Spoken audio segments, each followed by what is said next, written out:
데살로니가 후서는 데살로니가 전서를 보내고 나서 약 4개월에서 6개월 정도 지난 다음에 다시 쓴 내용입니다.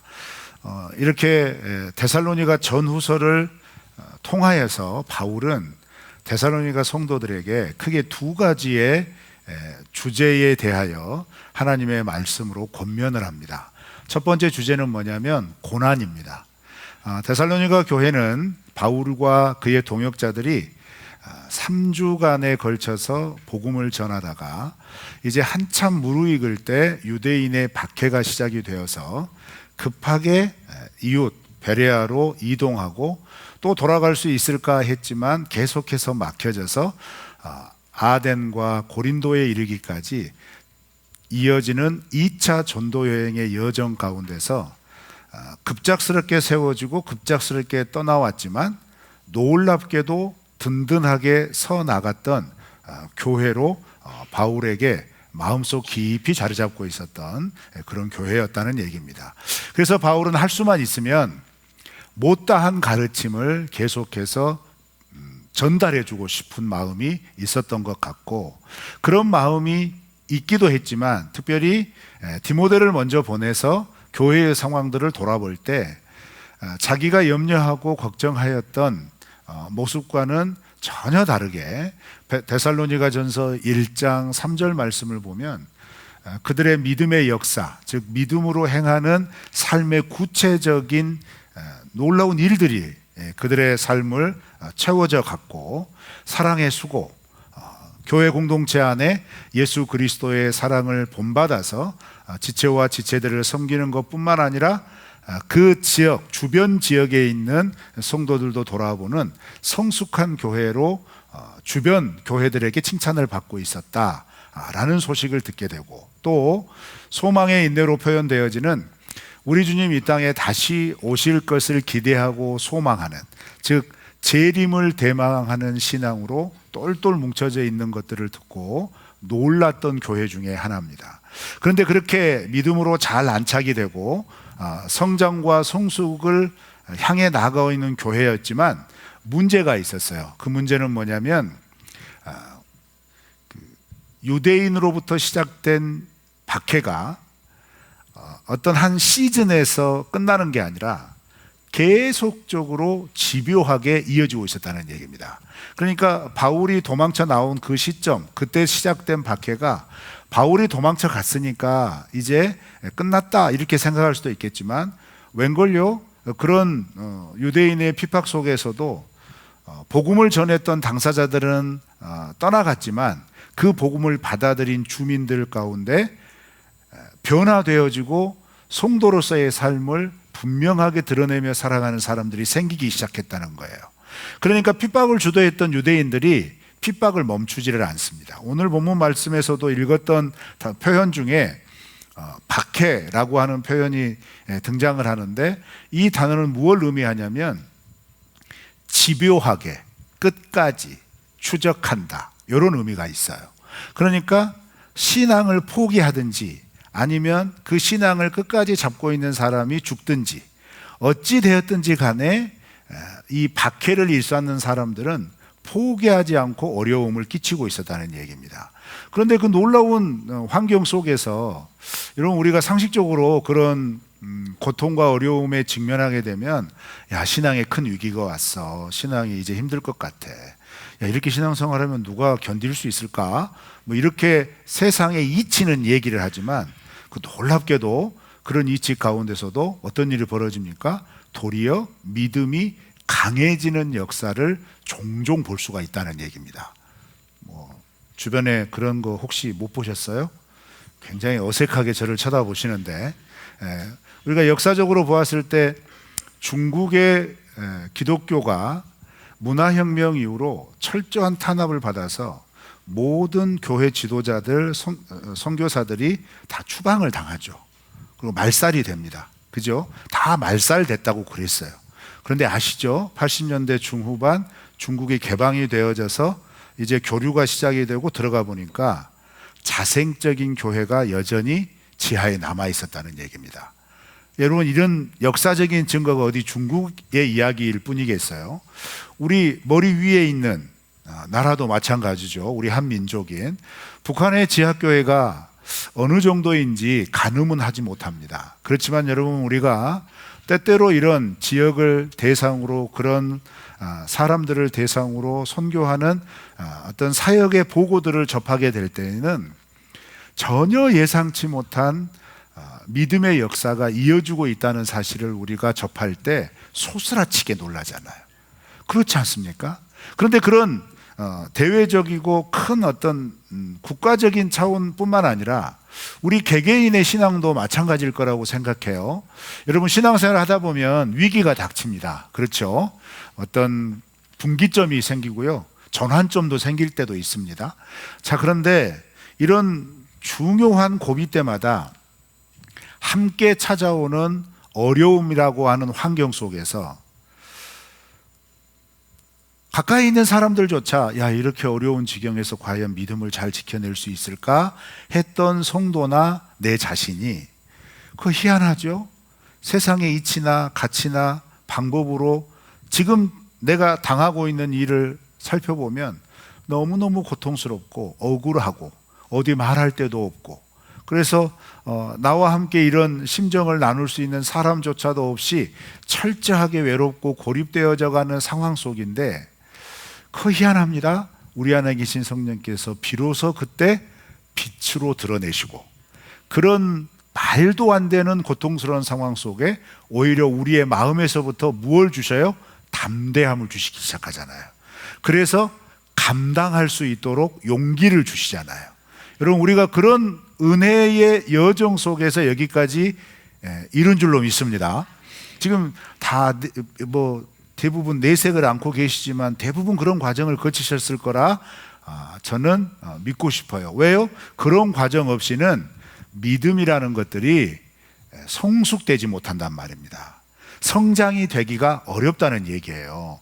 그래서 이 데살로니가 전후서 전체적인 흐름 속에서 바울이 다루고 있는 첫 번째 주제인 고난과 관련되어져서는 바울의 삶도 그렇고 바울의 전도여행 여정도 그렇고 바울이 이렇게 복음 전도를 통하여서 세운 교회들이 세워져 가는 여정들이 꼭 누구와 닮았냐면 바울이 전하는 예수 그리스도와 똑같은 길을 걸어가더라, 이 말이에요. 그러니까 그 예수 그리스도께서 가신 길을 분명히 알고 있는 바울은 그 예수님의 길을 뒤따르고 있는 성도들이 걸어가야 할 걸음도 어떻게 걸어가야 할지를 분명히 알고 있다는 거고, 그런 고난의 길, 그런 고통의 길, 박해와 핍박의 길을 걸어가더라도 우리 주님께서 하나님의 은혜로 하나님께 주신 사명으로 그 모든 고난의 길을 기어이 십자가의 고통과 죽음으로 온전히 감당하시고 사흘 만에 부활하심으로 영광을 받으신 것처럼 믿음의 걸음을 굳건하게 걸어간 그 걸음걸음을 끝까지 지키고 걸어간 이들에게 우리 주님이 걸으셨던 그리고 받으셨던 그 부활의 영광이 우리 가운데 예비되어져 있다는 것을 알기 때문에 이렇게 고난에 직면하고 있는 성도들에게 권면할 때 무엇을 권면하냐면, 그런 상황에서는 이런 방법으로,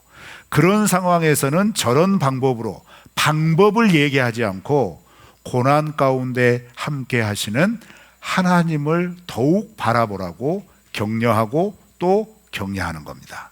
그래서 저도 우리는 믿음의 길을 함께 걷는 우리 성도님들에게 감히 이렇게 부탁을 드립니다. 고난이 무르익고 짙어져 있을수록 그 고난 가운데 여전히 함께 하시고 우리의 걸음을 끝까지 이끌어 주실 하나님을 바라보시기를 축원합니다. 하나님이 함께 하십니다. 그 하나님이 우리의 기대와 바람으로는 앞서 행하시면서 모든 상황을 알아서 차차차차차 해결해 가지고 모든 어려움과 고통과 환경의 환난의 상황들을 다 없애버리시면 참 좋겠지만, 그러나 우리 하나님은 고난을 없애는 것보다 우리의 마음을 정련하고 우리의 마음을 새롭게 하여 주시는 것에 더 은혜를 베풀어 주셔서 고난을 직면하고 받아들이는 우리의 내면에서부터 새로운 시각과 새로운 자세로 살아가도록 우리의 걸음을 이끌어 주시는 겁니다. 우리가 그렇게 인도함 받고 있다는 사실을 믿으시기를 바랍니다. 그래서 그런 고난에 관한 주제에 대해서는 철저히 하나님께서 지금까지 이끌어 주신 것처럼 믿음의 역사, 사랑의 수고, 그리고 소망의 인내를 붙잡고 끝까지 걸어가라, 이렇게 권면을 하고, 그 다음에 두 번째 주제가 뭐냐면 재림입니다. 근데 이 재림, 예수님의 다시 오심은 모든 초대교회 성도들의 소망이고 바람이었어요. 기대였다 이 말이에요. 그런데 이 기대에 대하여 반응하는 방식은 각기 달랐다는 얘기입니다. 각기 달랐어요. 어떤 사람은 무관심한 사람이 있고, 어떤 사람은 가르침을 받은 그대로 그 예수님의 다시 오심을 준비하는 어떤 일상의 삶의 현장에서 성실하게 내가 마땅히 해야 될 것들을 감당하는 사람도 있고, 어떤 사람은 지나치게 대망을 하니까 왜곡이 되어버린 사람이 있다는 얘기예요. 그래서 디모데 전서에서 등장하는 사람은 어떤 사람이에요? 게으르다라고 하는 표현으로 표현된 사람이죠. 여기서 게으르다는 것은 나태하다, 뭐 그런 말이지만 실제적인 의미는 뭐냐면, 예수님의 재림이 이미 와버렸으니 우리가 이렇게 할 필요가 있나, 난 구원 받았는데 꼭 이렇게까지 할 필요 없는 것 같은데, 그러면서 우리가 일상에서 해야 할, 하나님께서 우리에게 베풀어 주시고 감당해야 할 삶의 사명을 내려놔 버린 거예요. 그래서 일하지 않았다는 겁니다. 그런데 이렇게 되면서 나타나는 부작용이 뭐냐면, 아무것도 하지는 않으면서, 일하지 않으면서, 사람이니까 먹어야 될 것 아니에요. 그러면서 자기는 영적인 것을 추구한다고, 어떤 신앙의 어떤 더 깊은 것을 닦는 사람이라고 이렇게 얘기하면서 자기가 일하지 못해서 구하지 못하고 누리지 못하는 것들을 공동체에게 요구를 하는 거예요. 그래서 공동체에게 먹을 것을 달라 하고, 공동체 안에서 자기는 신령한 사람이니까, 다시 오신 예수님과 함께 있는 사람이니까 그 예수님과 조금 이제 과장되게 설명하는 거예요. 데살로니가 전서에 이런 말 없어요. 근데 이제 묵상하다 보니까 아마 그랬을 거다라는 상상을 해보는 거죠. 나는 예수님과 직통계시한다 이 말이에요. 그러니까 나는 직통계시하는 신령한 사람이니까 그냥 나는 그런 것에 이렇게 집중하고 있을 테니 너희들이 열심히 일해서 나를 먹여 살려라, 이런 거예요. 진짜 얄밉죠. 그러지 않아요? 얄밉잖아요. 그래서 바울이 뭐라고 그래요? 일해라, 이렇게 말하잖아요. 그래서 데살로니가 전서 마지막 부분에 이런 영적으로 왜곡되어 있는 영혼들에게는 무엇을 권면을 하고 훈계를 하냐면, 신앙생활은 영적으로만 치우친 것이 아니라는 거예요. 신앙생활은 삶이라는 거예요. 삶 속에서 하나님의 뜻이 드러나야 되는데, 그 뜻이 드러나는 가장 일반적인 토대가 어디냐? 하나님이 우리에게 맡기신 삶의 현장이라는 거예요. 일하는 곳이고, 가정이고, 직장이고, 인간관계고, 이런 거라는 거예요. 이런 것에서 나는 하나님과의 관계가 좋으니까 하면서 스스로를 분리를 시키지 마라 이 말이에요. 하나님과의 관계와 좋고 하나님과 동행함이 긴밀할수록 그렇게 관계 맺어져 있는 일상의 삶의 현장에서 하나님의 이름이 드러나도록 성실하게 살아라는 거예요. 감당하라는 거예요. 여러분, 우리 그렇게 살아내시고 계시죠? 그렇게 살아내시기를 기대합니다. 그래서 여러분, 신앙생활은 교회 생활을 열심히 하는 게 신앙생활만이 아닙니다. 신앙생활을 올바르고 건강하게 한다는 건 교회 공동체에서 배우고 익힌 하나님의 말씀의 가치와 체계가 일상 세상 속에서 세상과 다르지만 의연하게 드러나는 거예요. 그게 선명하게 드러나서 너는 왜 그렇게 결정하니? 너는 무슨 생각으로 그렇게 나가는 거냐? 라고 했을 때 나와 함께 하시는 하나님이 그렇게 말씀하셨어. 하나님의 뜻이 이것이야 라고 말할 수 있는 그 선명한 선한 삶이 우리의 삶 가운데서 일어나야 한다는 거예요. 여러분, 우리 이렇게 노력해 보시게요. 그런데 이런 삶을 살지 못하게 하는 게 뭐냐? 왜곡된 신학이라는 거예요. 왜곡된 믿음이라는 겁니다. 자, 그래서 이런 배경하에서 디모데 전서에서 그렇게 영적으로 왜곡된 사람한테 정신 차려라, 일상에 복귀해라, 열심히 일해라, 공동체 안에서 서로 도와주는 그 믿음의 역사, 사랑의 수고, 소망의 인내, 너도 거기에 다시 올바르게 동참해라. 너만 뭐 신령한 존재인 것처럼 쫙 한쪽에 가가지고 어디 뭐 그냥 뭐 밤기도 한다고 내팽개쳐 버리고 어디 뭐 낮기도도 간다고 어디도 딱 이러지 말아라. 이렇게 얘기한 거예요. 그렇게 편지를 보내고 4개월에서 6개월이 지난 겁니다. 그래서 고린도에 와서 다시 이 디모데를 통하여서 이렇게 편지를 보낸 이후에 교회가 어떻게 하고 있는지에 대한 피드백이 들은 거예요. 피드백을 들었는데 말을 안 듣고 있다는 거예요. 그 가르침을 여전히 따르지 않다는 거죠. 그래서 제가 말씀을 준비하면서 이런 생각이 든 거예요. 이런 사람들은 어떤 사람들일까? 제가 이렇게 아무리 이렇게 성경의 배경을 설명하더라도 별로 공감이 안 될 수 있지만 우리 안에 흔히 볼 수 있는 이런 유형의 사람일 수도 있겠다 생각이 되는 게 뭐냐면, 죄송한데 좀 따라해 보실래요? 자기 고집대로 믿는 사람. 누가 옆에서 가르쳐도 할 일 없어요. 소용없어요. 내가 믿고 싶은 대로 믿어요. 하나님의 말씀을 읽거나 묵상하거나 가르침을 받거나 양육을 받거나 하더라도 딱 자기 소신이 투철합니다. 그런 성도는 그게 믿음이라고 생각하는 거예요. 그런데 자기 소신이 투철한 거 좋지요. 믿음의 가치를 지켜나가는 그런 어떤 일관된 거 너무너무 소중해요. 자, 그런데 중요한 게 뭐예요? 그런 모습이 왜곡되어 있다는 거예요. 어떻게 왜곡되어 있느냐?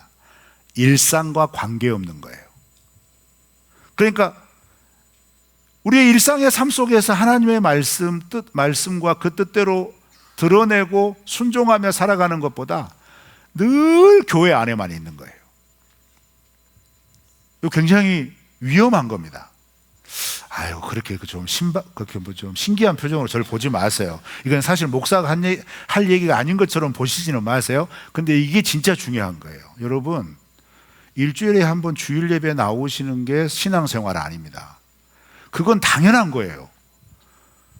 아주 기초를 하고 있는데 나는 다 하고 있다고 생각하면 얼마나 곤란스러워요? 그렇죠?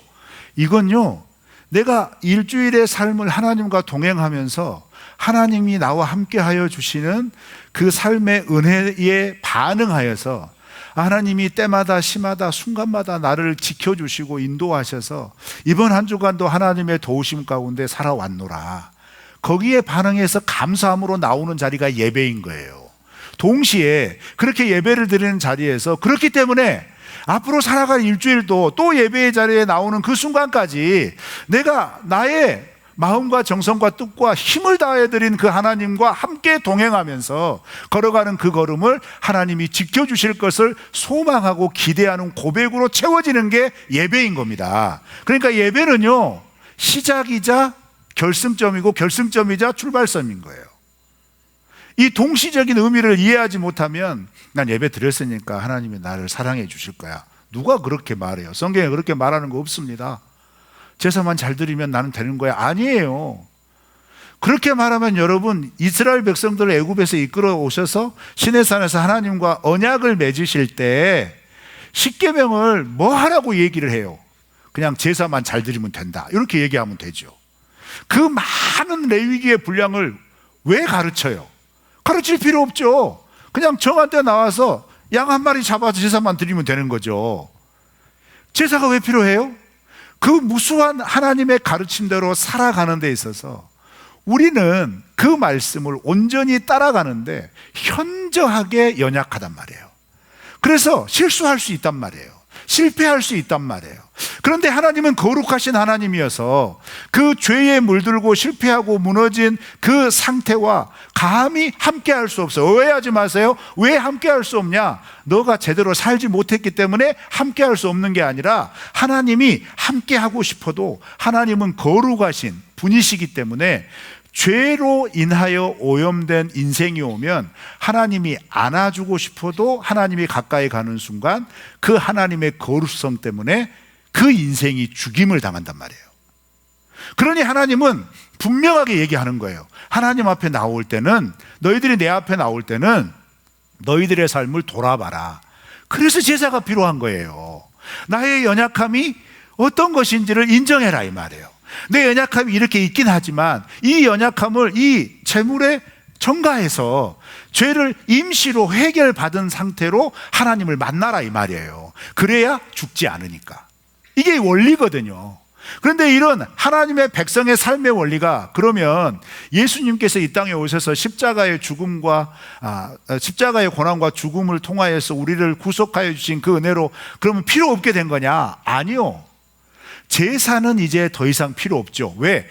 예수님이 단번에 십자가에 자기를 제물로 드림으로 내가 이제 제사를 드릴 필요는 없는 거예요. 그렇지만 그 하나님 나라 백성으로서의 삶을 살아가는 하나님의 가르침은 우리가 이 세상에서 살아가는데 하나님의 백성으로서 단연코 이 세상의 삶과 이 세상의 사람들과 구분시켜주는 증표가 된다는 거예요. 그런데 이 구분시켜주는 증표가 어떻게 드러나느냐? 세상은 자기들과 다름을 용납하지 못한다는 겁니다. 어떤 걸 용납하지 못하느냐? 자, 오늘 본문 말씀에서 나오는 거 두 가지만 한번 들어볼까요? 자, 먼저 2절 말씀이에요. 2절을 우리 다 같이 읽어볼까요? 시작. 하나님 아버지와 주 예수 그리스도로부터 은혜와 평강이 너희에게 있을지어다. 네, 바울이 편지를 쓰면서 축복하죠. 축복하면서 은혜와 평강이 어디로부터 온다고 얘기해요? 네, 하나님과 예수님에게로 온다, 이렇게 얘기하죠. 자, 예수 믿는 우리들은 이게 매우 당연하죠. 아멘이십니까? 아멘이죠. 자, 그런데 1세기 당시 이 데살로니가 지역을 포함한 로마의 통치 지역에서는 이 말이 어떤 말일까요? 이 말은 대단히 반역적인 말입니다. 왠지 아세요? 여러분 역사 좋아하시는 성도님들은 아실 거예요. 로마의 전성기를 표현하는 그 구호가 있습니다. 가치가 있습니다. 팍스 로마나입니다. 로마의 평화. 이게 무슨 말이에요? 로마의 힘으로 유지되는 평화라는 얘기예요. 그런데 이걸 꼼꼼히 들어가면 내용이 어떻게 되냐면, 너희들 내 힘에 굴복해라. 그러면 우리는 평화를 보장해 준다, 이 말이에요. 그러면 이거 딱 뒤집으면 어떤 말이에요? 굴복하지 않으면 뭐예요? 그건 죽음이에요. 그죠? 그래서 1세기 당시에 대부분의 로마가 지배하는 땅의 삶의 체계의 근간은 뭐냐? 로마의 힘에 굴복하는 겁니다. 그러니까 로마 황제 숭배가 별로 어려운 일이 아니에요. 왜? 로마가 지배하는 모든 땅에서는 로마가 곧 구원자고, 로마가 곧 보호자고, 로마가 곧 능력자예요. 로마의 보호 아래에 있는 거예요. 로마 제국 안에 있는 모든 백성들은 로마의 철저한 보호 가운데 있다는 거예요. 근데 대가가 필요하죠. 대가가 뭐예요? 철저하게 복종하는 거예요. 그 힘에. 그래서 1세기 당시 로마의 통치를 받는 대부분의 지역의 사람들은 어떤 인식을 갖고 있느냐? 평화는 로마가 가져다 준다. 그런데 이 인식을 지금 바울이 어떻게 하는 거예요? 편지를 시작하면서 이게 아무것도 아닌 것 같은데 인사말에 툭 도전하는 거예요. 평화는 어디서 온다고요? 하나님과 우리 주 예수 그리스도에게로부터 은혜와 참 평안이 온다, 이 말이에요.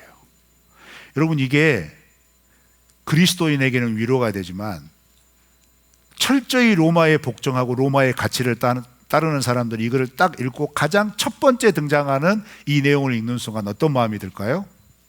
이 사람들은 불순한 사람들인 거예요. 이 사람들은 배척해야 할 사람이고, 이 사람들은 짓눌러야 할 사람인 거예요. 자, 그런데 데살로니가 지역은요, 1세기 당시에 마게도냐 지역, 이 마게도냐 지역의 사회, 경제, 문화의 중심지였습니다. 우리가 생각하기에 이 마게도냐 지역, 오늘날 그리스 땅이잖아요. 그러면 거기가 그리스 로마 문화의 그 어떤 발원지이기 때문에 아테네가 중심이 아닌가? 이렇게 생각할 수 있어요. 성경에는 아덴으로 표현되지만 우리가 익숙한 그 지역의 대표적인 도시가 아테네 같은 도시잖아요. 아테네 아닌가? 이렇게 생각할 수 있지만 1세기에는 데살로니가가 중심이었어요. 데살로니가. 왜? 로마로부터 시작된 육로가 마게도냐 가장 끝에서 아시아로 이어지는 그 사이에 데살로니가, 빌립보, 그리고 중간에 그 얇은 해협을 거쳐서 아시아로 건너가요. 그렇게 길이 연결이 돼 있다, 이 말이에요.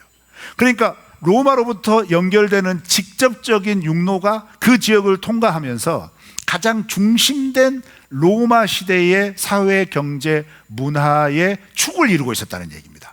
그러면 데살로니가는요, 다른 지역에 비해서 팍스 로마나에 대한 분명한 신념이 있는 지역이라 이 말이에요.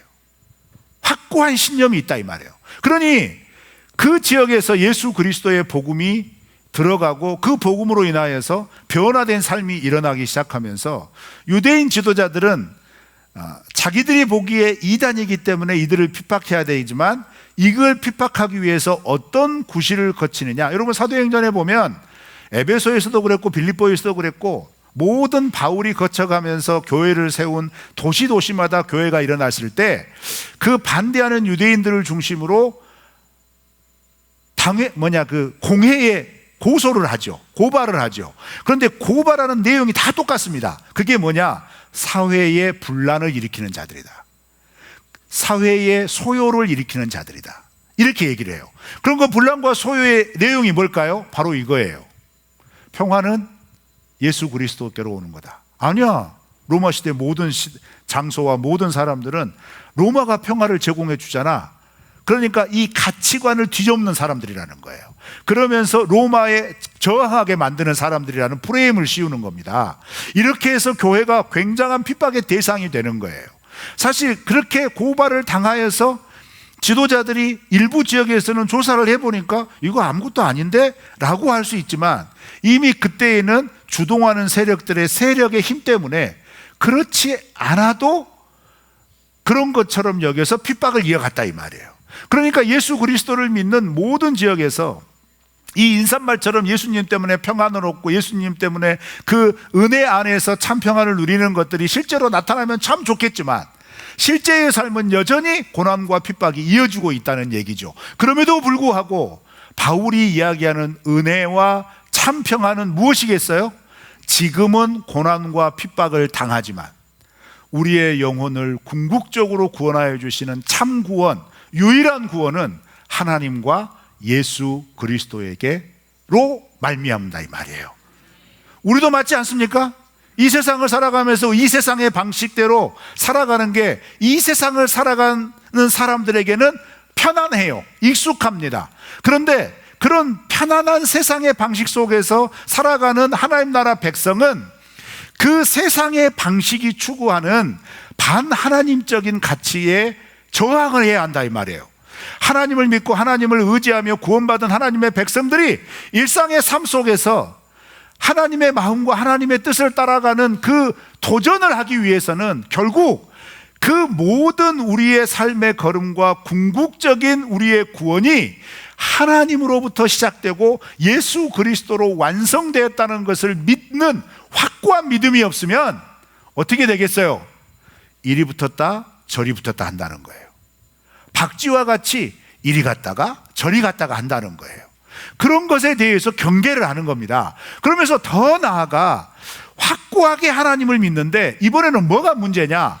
재림에 대한 왜곡적인 신앙은 뭐냐면요, 신앙이 흔들리지는 않습니다. 그럼 박해에 믿음이 흔들리거나 그런 건 아니에요. 그런데 문제는 뭐냐? 하나님이 바울을 통하여 동역자들을 통하여 가르쳐 주신 하나님 나라의 말씀, 복음 그대로를 따라 믿는 게 아니라 그걸 듣고 나서 자기가 원하는 대로 버무려 버려요. 자기가 생각하는 대로 해석을 해버려요. 자기가 이해하는 대로 바꿔버려요. 그러면 딱 보면 예수님을 믿는 건데 자세히 보면 이게 뭔가 이상한데? 이럴 수 있다는 거예요. 그런데 이게 어디에서 나타나느냐? 관계에서 나타나는 거고 삶의 방식에서 나타난다는 겁니다. 그래서 삶의 방식이 그 삶을 주신 하나님 앞에 충실한 게 아니라 나는 내가 추구하는 것에 충실하기 위해서 하나님이 충실하는 것에 대해서 허술하게 만들어버린다는 거예요. 그러면서 삶이 다르게 나타난다는 얘기죠. 이런 것에 대해서 바울이 그렇지 않다. 우리를 살아가게 하는 모든 삶의 은혜와 그 은혜로 인하여서 하나님만이 주실 수 있는 참 평안은 결국 우리 주 예수 그리스도로 말미암은 것밖에 없다. 라는 확고한 신앙 고백으로부터 이 고백이, 이 편지가 시작이 된다는 거예요. 여러분, 그래서 신앙생활은요, 감정으로 하는 게 아닙니다. 감정 굉장히 중요해요. 그렇지만 신앙생활은요, 이 감정이 올바른 감정으로 유지되도록 하나님이 기록된 말씀으로 우리에게 남겨주신 말씀의 은혜가 있어야 돼요.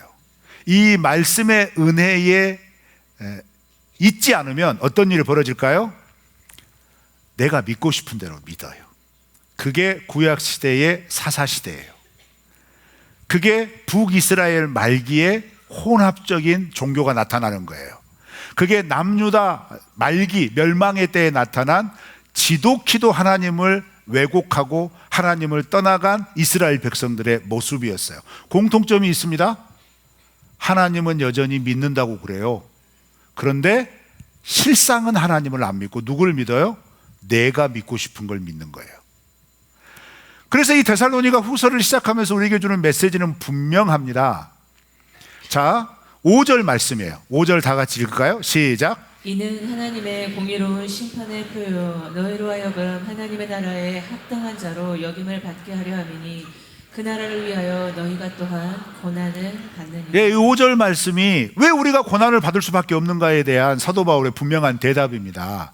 너희들이 고난받는 것은 너희들이 하나님 나라 가치대로 살기 때문에 이 세상의 가치가 그걸 용납하지 못해서 일어나는 모습인 거야 라는 거예요. 그러니까 여러분, 우리가 예수님을 제대로 믿고 말씀대로 믿게 되면 반드시 우리의 삶 가운데 하나님의 말씀의 가치와 세상의 가치 간의 트러블이 일어날 수밖에 없다 이 말이에요. 그 트러블은 단지 다르다 이런 인식이 아니라 쟤들은 별나네 이게 아니라 너는 왜 우리 말 안 듣는 거야? 이렇게 시작이 되는 거예요. 너 안 들으면 불이익을 줄 거야. 이렇게 강요하기 시작하는 거예요. 아니, 모두가 다 그렇게 하는데 너 교회 다닌다고 이렇게 하면 되니? 하면서 압박을 주는 거예요. 그러면서 배제를 당하는 거예요.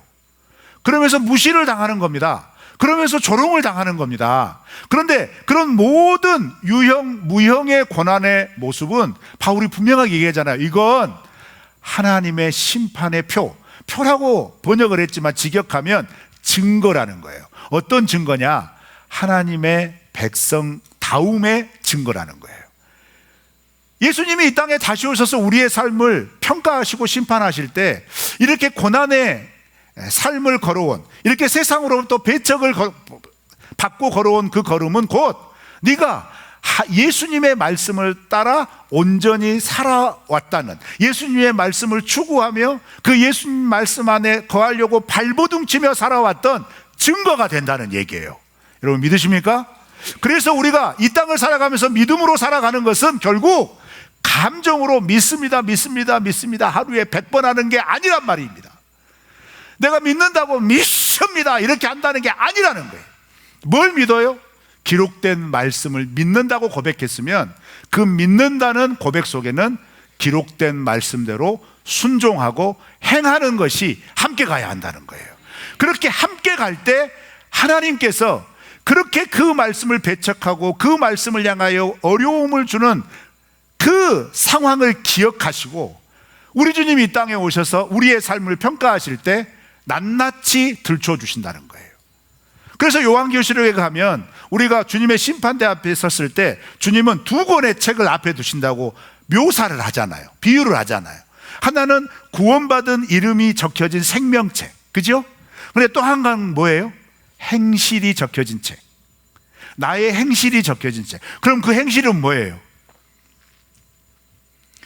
예배 잘 드렸다 이거일까요? 아닙니다. 오해하지 마세요. 말씀드렸잖아요. 예배는 삶의 열매예요. 그렇게 살아내도록 치열하게 일상에서 하나님의 말씀을 따라 말씀의 가르침을 성실하게 감당하며 살아가는 말씀에 부지런하는 삶이 기록된 책이란 말이에요. 사랑하는 성도 여러분, 우리가 이렇게 살아야 될 줄 믿습니다. 이렇게 살지 않으면 우리 주님 앞에 섰을 때 내 책이 아무것도 없을 수 있어요. 두렵지 않으세요? 아무것도 없는 사람의 특징이 뭔지 아세요? 평생을 나는 예수 믿었다 할 수 있다니까요. 그런데 어떻게 믿은 거예요? 내 고집대로, 내가 믿고 싶은 대로, 내 방식대로 믿었다는 거예요. 그래서 하나님께서는 내 방식, 내 생각, 내가 원하는 대로 믿지 않게 하기 위해서 구태여 기록한 말씀을 주신 겁니다. 그 말씀을 성령이 깨우쳐 주시도록 예수님을 나의 구원자로 영접하는 순간 그 성령님을 우리에게 보내주시는 겁니다.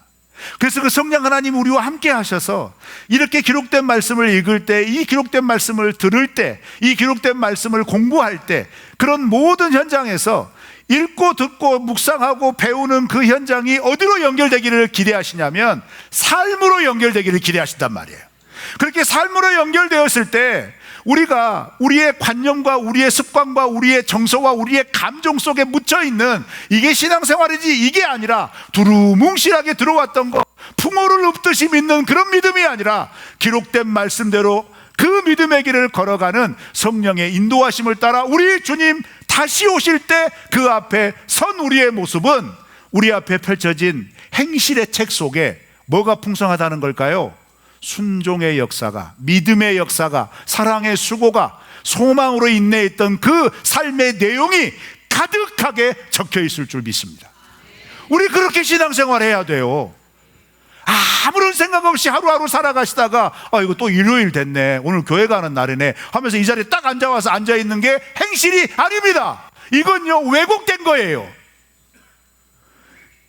순간순간 성령께서 생각나게 하시는 말씀을 지키기 위해 고민하고, 그것 때문에 실패해서 마음을 졸이고 아프더라도 포기하지 않고 다시 순종하려고 한 걸음을 딱 내딛고 그렇게 나가는 생활이 자꾸자꾸 하나님 앞에 순종으로 나타나야 우리의 삶에 어떤 모양이 나타날까요? 비로소 성장과 성숙이라는 열매가 나타나게 되는 겁니다.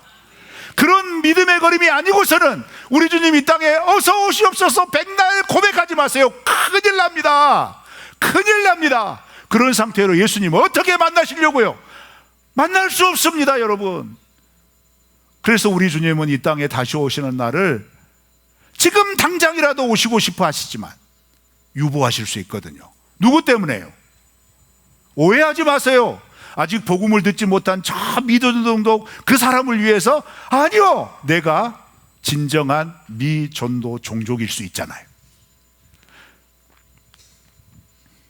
고난은 우리와 함께 하시는 하나님, 그 하나님이 나를 지키시고 이끄신다는 믿음으로 견뎌낼 수 있고, 우리 주님 다시 오시는 재림의 때에 주님 앞에 설 때 진정한 우리의 증거는 오늘 이 하루를 살아가면서 말씀대로 살아가는 걸음인 줄로 믿습니다. 내 고집과 내 방식이 아니라 하나님이 가르쳐 주시는 그 모습대로 순종하며 나아갈 때 우리 주님이 언제 오셔도 우리의 마음은 기쁘게 맞아들일 수 있는 성령의 역사가 있을 줄 믿습니다. 우리 이 길을 주님 다시 오실 때까지 걸어 나가시기를 주의 이름으로 축원합니다. 찬양할까요?